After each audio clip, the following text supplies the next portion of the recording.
Welcome to Beyond the Brief, presented by iPulse. I'm Ariana Schaefer. And I'm Ricky Freeberry. Ariana, let's begin with this question. What is your favorite type of cuisine to eat? I think my favorite would be Greek food. I really like Greek salads. What about you?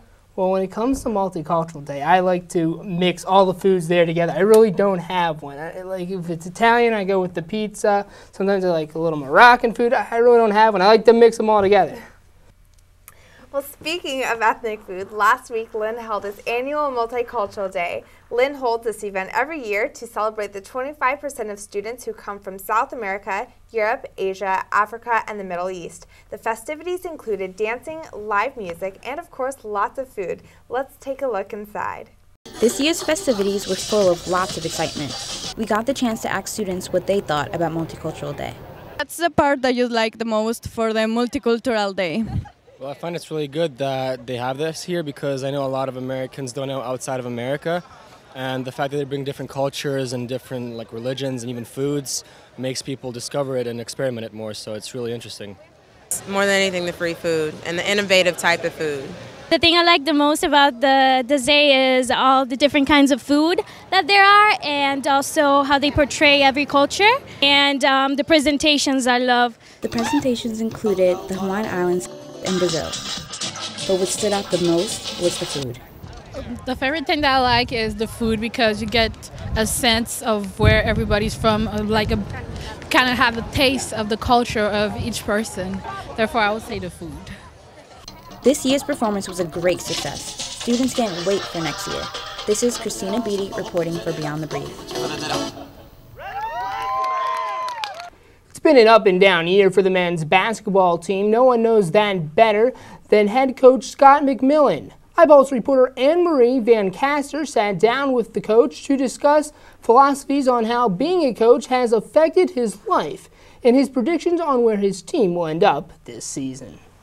Today on Beyond the Brief, we interviewed head men's basketball coach Scott McMillan on his team standings in the Sunshine State Conference, as well as his coaching's overall philosophies. Let's take a look and to see what he said. When asked how coaching has affected him personally, Coach McMillan explained his growth every year toward becoming a better coach as well as a better person. Personally, it's a tough job. What's been great is it's allowed me to continue to grow and mature as a person. I think I get better as a coach every single year. We do things a little bit differently every year, and you always try to reevaluate things and grow as a person and as a coach. With me personally, my family will always come first. But after that, it's these young men in the program, and we work really hard for them every day. Taking that extra mile to push his players, Coach McMillan doesn't want his team to be anything but average. We're the program that we're going to do things that other teams don't want to do, can't do, don't have a willingness to do. So we're under the mentality that and the mindset that we're going to work to be special every single day. We don't have any interest in being average. We don't have any interest in being just okay. We want to be great, and that's our mindset every day, and we're going to work that way on a day in and day out basis. When it comes to the players themselves, Coach McMillan and his staff use basketball not only as a sport, but as a tool in becoming successful in every aspect of their lives. Basketball is just a vehicle for life. That's the whole point of what we do, is to get these guys ready for life after college, life after basketball. Fairly soon when they graduate, a few of them might have an opportunity to go play professionally for a small amount of time. What basketball does and the lessons that we teach these guys in terms of the work ethic, the commitment, the passion and desire that it takes to be something special, and whatever it is that they're doing, whether it's basketball, whether it's being an accountant,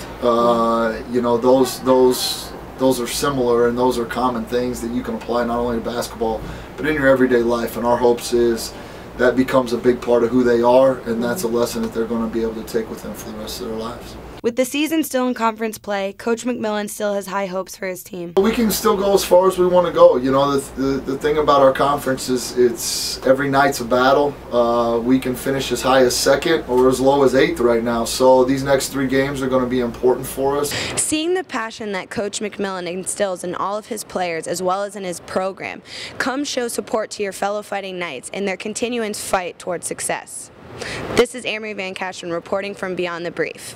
It's safe to say that Starbucks and Dunkin' Donuts are very popular when it comes to getting coffee.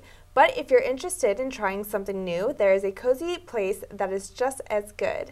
iPulse has found just the place for you. If you are in the Miami Beach area, you are going to want to check out the Alaska Coffee Roasting Cafe. They have traditional roasted coffee and pizza. Here's Jennifer Maria with more. Once in a while, students like to get the stress out of the way and have a nice cup of coffee. That's why today we're here in Biscayne Boulevard, Miami, in Alaskan Coffee Roasting. We now have the opportunity to have a cup of coffee with the owner of this place, Michael Gesser. How are you, Michael, today? Very well, thank you. Nice to meet you. Yeah. Nice to meet you, too. And thank you for inviting us here. It is really a nice place. When did you guys open? How long ago? Well, here in Miami, this store opened about 2.5 months ago. We were under construction for about a year. And it's the model of a store that I have in Fairbanks, Alaska, that's been operating for 23 years. And how much does it really take to get one of these nice cups of coffee? We make everything here on the site. And we say that we, from farm to cup, we celebrate coffee, the wine of the tropics. I mean, we you know, the core of what we do is we're a coffee roasting company. But then, of course, it's a cafe, and then in the cafe we have different stations where we make all the products that are associated with the experience that you would get in this cafe. Amongst its special features, Alaska Coffee Roasting also offers pastries, stone oven baked pizza, premium quality grain coffee, and a variety of cold drinks and teas, which regular customers often enjoy. They definitely use very fresh ingredients. The pastries are always very good, very sweet, very fresh. The coffee is always good, and also the customer service. Here we are with three special ladies. They're clients of this coffee shop. Their names are Marixa, Gabriela, and Dagmar, and two of them came for the first time here, right? You recommended, as you told me, you recommended this place to them, and what do you guys think of this coffee shop? Oh, it's fabulous. Wonderful. Very nice. I had the espresso americano. Very nice. And how did it come to you to recommend this coffee shop? What is it that you found special about it? Well, the owner, Karen, met me in the street and handed me a flyer that said, "Come try this." It was brand new. I walked in about 3 days after meeting her, and I had a very pleasant experience. I came in with my husband. It was quite nice. The place is very clean. The people are very friendly and knowledgeable about their product. Then I came back with another girlfriend, and she enjoyed it. Then I invited another girlfriend, and it's become a place that when I talk to any girlfriend that I'm getting together with, if they haven't been here yet from the neighborhood, I say, let's meet at the Alaskan Coffee Roasting. Today we were submerged in a truly cultural experience. Alaskan Coffee Roasting is definitely a spot to visit. This was Jennifer Murillo for Beyond the Brief. Don't forget that Delray Beach will be holding its annual International Tennis Championship Tournament, which lasts for 10 days beginning today. The tournament is celebrating its 20th anniversary this year and will have the likes of Andy Roddick and Yvonne Lendl playing throughout the week. It will be a lot of fun, and I am definitely going to check it out. I am too, and I hope all of you do as well. It's really great to be up and close to the action, and who knows, maybe we'll even have to get our tennis rackets out, you know, Ariana? I think we definitely will, but in the meantime, this concludes this week's edition of Beyond the Brief. We will see you next week.